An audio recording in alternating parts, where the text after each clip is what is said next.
We're back in Boston today at the American Institute of Architects Expo, where this morning the show floor was empty. Come to find out, because everyone was in the keynote watching Pete Buttigieg. Now, the show floor is back to normal.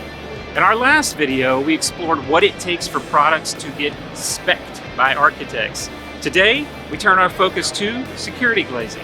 And that market seems to be growing, and expanding into other companies and businesses that you really wouldn't expect. But the main focus is federal, state, and local type projects. Unfortunately, schools, a lot of the teller window systems that we have are on that system are used for the school systems. The door and window systems are courthouses, both state, local, and municipal, government buildings, police stations. With all of COVID, you had a lot of these kind of displays where you had maybe something in between you and the customer, right? Because of COVID.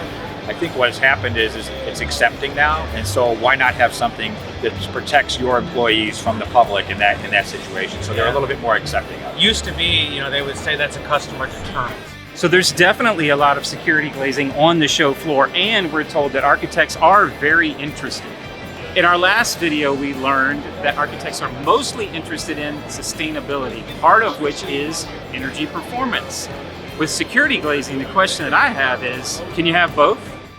That's a 3/8 inch forced entry glass, tested 3561 method A, which is the component provision on the 3561. You can put that into an IGU. You can have both. So what we're talking about there is insulated glass units. We would have a gap in the center, and inside that gap we can put things like argon gas or other items that help us raise up the insulated properties.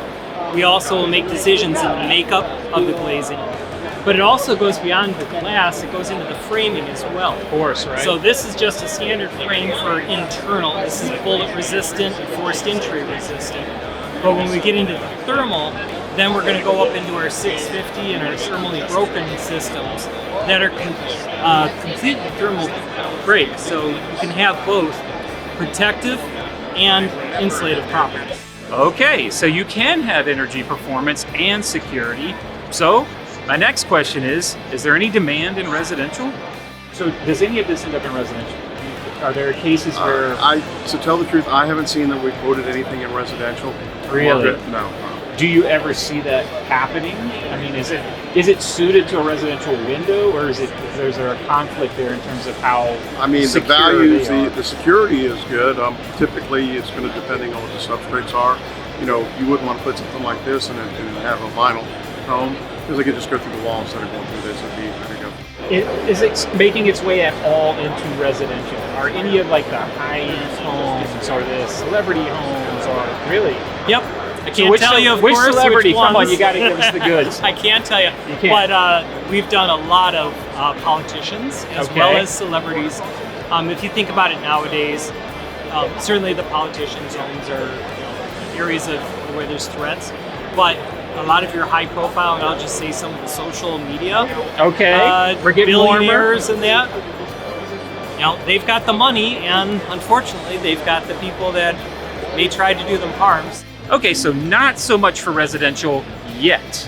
And as expected, lots of banks, schools, but there have to be some other niche uses. We are seeing the products being put in podium areas of larger buildings.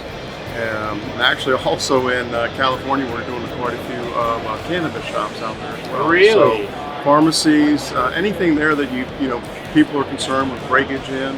This is not a school product. This is for more executive protection, government work. Any place where you need something that maintains an A-space aesthetic, that they still need security.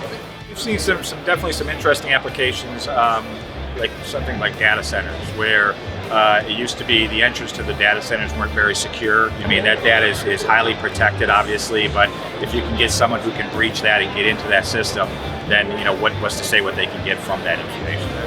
Another application we're seeing is that their corporate offices are being protected. High-level CEO offices. They don't want people to have access to those individuals, so they're securing their entryways or their actual office, conference rooms. You're not surprised anymore when the phone rings what they're trying to protect. Well, I'm sure there will be even more niche uses for security glazing in the days ahead, and you'll find information on those on our website. That's it for AIA. Thanks for watching.